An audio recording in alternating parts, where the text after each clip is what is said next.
Hiya, hiya. It's Joey Reynolds. Uber doober doo. A guy got an Uber ride from West Virginia being drunk at a party. And on the Uber, you have your location where you are, and then you have to put in there where you want to go. He tapped on his phone home, which was an hour away from New Jersey. So he rode from West Virginia to an hour away from New Jersey. It cost him $1,600. He slept. He was drunk. It was like being on an all-night flight on United. And there he was. He woke up, and he owed all this money. I wonder what he tipped.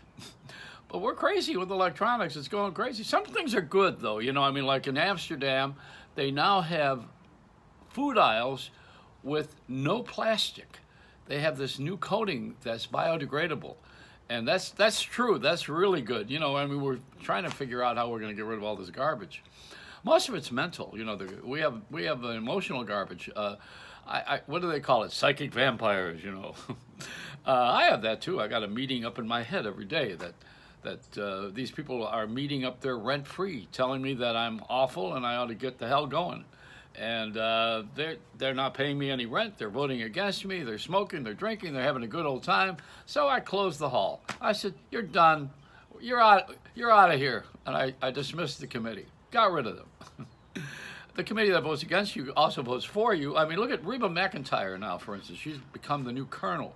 I mean, is that unimaginable? Unimaginable? She's a colonel with the Kentucky Fried Chicken commercials. That's what that's about. You know, the country star that she is, and who would know more about fried chicken than country artists? Well, I would. I lived in Harlem, which got very gentrified, and I was going to open a place called Gentra Fried Chicken. But they didn't go for that either. I'm not gonna bore you with this, but if she's gonna be the colonel, I'm gonna be Aunt Jemima.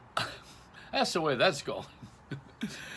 We have in New York City, for instance, speaking of the Uber thing now, there's a lane for bikes, a lane for buses, there's a lane for garbage trucks and delivery, there's a lowest lane. There's no place for us to drive.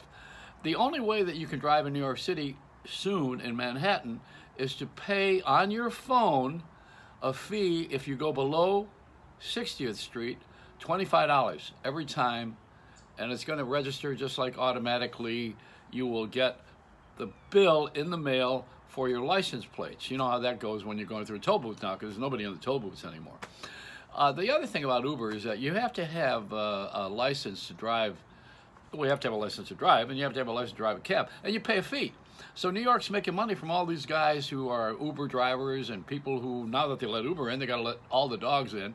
So they let all the SUVs, or SUVs rather, anybody who has a car can drive now. Just go ahead, pay the freight, and they'll let you in. New York is very generous about receiving. They have an intake window. But if you hit a pothole and your car falls apart and it's their fault, try to collect. You'll be around for a long time trying to get that money. They don't have an outtake window, except for Trump. You know, they got to pay. They got to pay for him. He's the president. You know, you got to pay to protect him. Damn. So that's it. It's an Uber day. Let a smile be your umbrella. Don't get a mouthful of rain. Oh, the Reynolds wraps. Yeah. Where can you get them? Door to door pretty soon.